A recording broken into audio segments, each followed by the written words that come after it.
Со колегата Емилијан Станковиќ на неколку работи кои што беа изнесени во неговата дискусија во врска со измените на законот за предлогот на закон за изменување и дополнување на законот за радиодифузна дејност.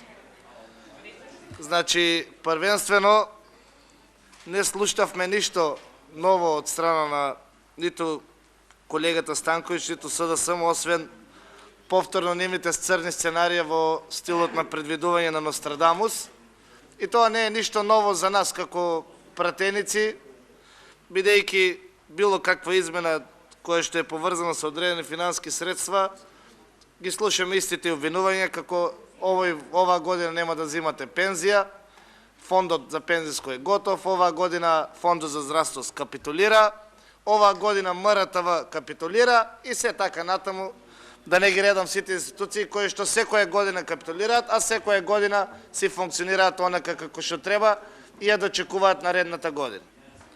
И во тој дел не сакам да не влегувам во нивните црни сценарија и во зборовите Даме и господа пратеници, може тишина вие од десната, моја страна, десна. Може десно крило, тишина малце. Благодарам, председател.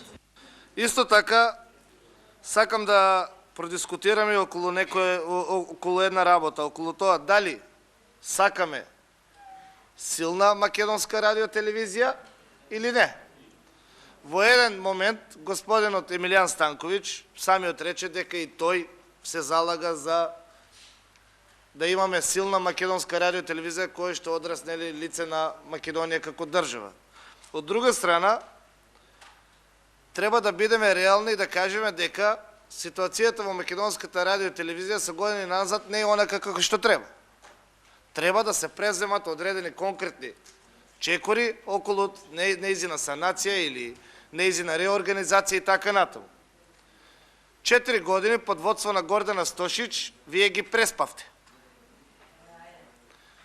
Да, оваа влада на ВМРО ДПМН превзема одредени конкретни чекори, кои што во крајна смисла се контрадикторни со вашите тези дека ние водиме исклучиво популистичка политика, затоа што собирањето на радиодифузна такса преку управата за јавни приходи и преку она што каже и колегата Орцев за 2-3 неплатени сметки и извршители не е популарна и не е популистичка мерка. Верувам во тоа се согласувате.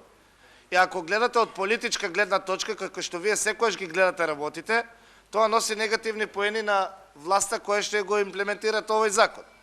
Меѓутоа, бидејќи вашите зборови се секојаш празни и секојаш неконзистентни вашите ставови, јас сакам да ви кажем една работа.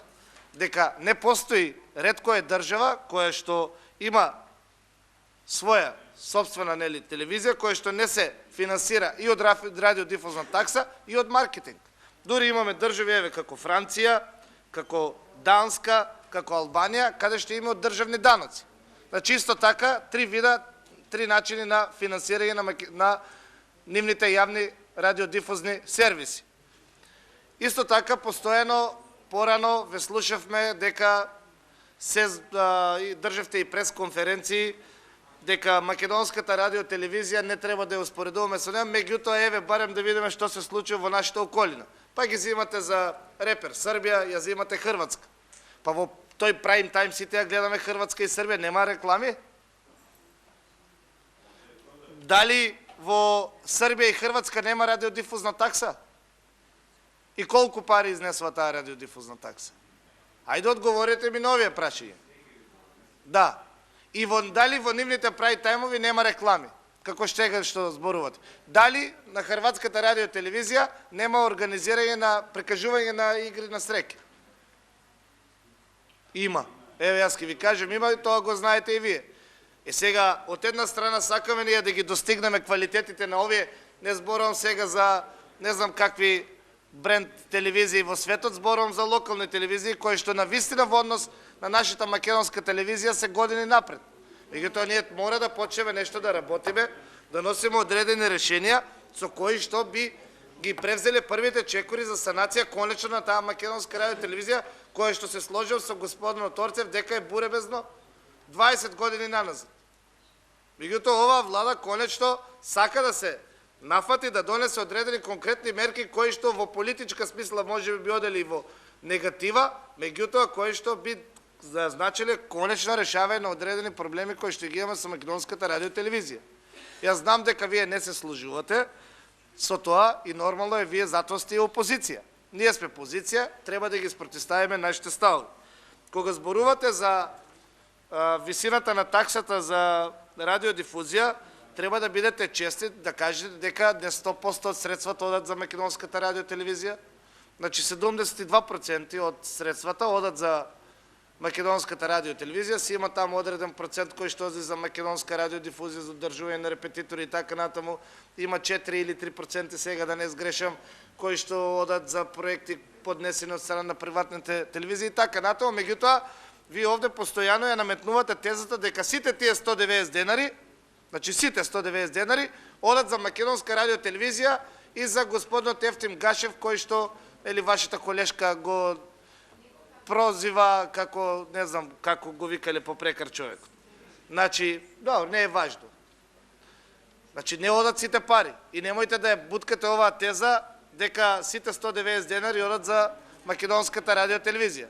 И доста веќе престанете, не сте интересни. Не ви минува тезата дека во Македонија има диктатура, па поминало првиот бран, па сега ќе дол втор бран. Па јас овде гледам новинари кои синоќ ќе ги пратат два тројца кои што со дрва и камење фрла по владата, и тоа е добро.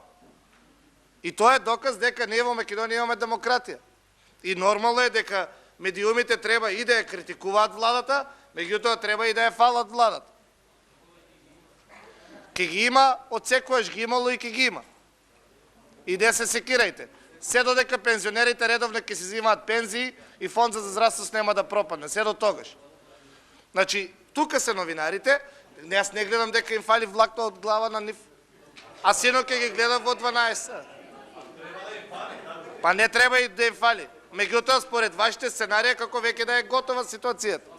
Дајте веќе престанете со овие тези кои што ги пласирате, не сте интересни. И не ви поминуваат кај луѓето.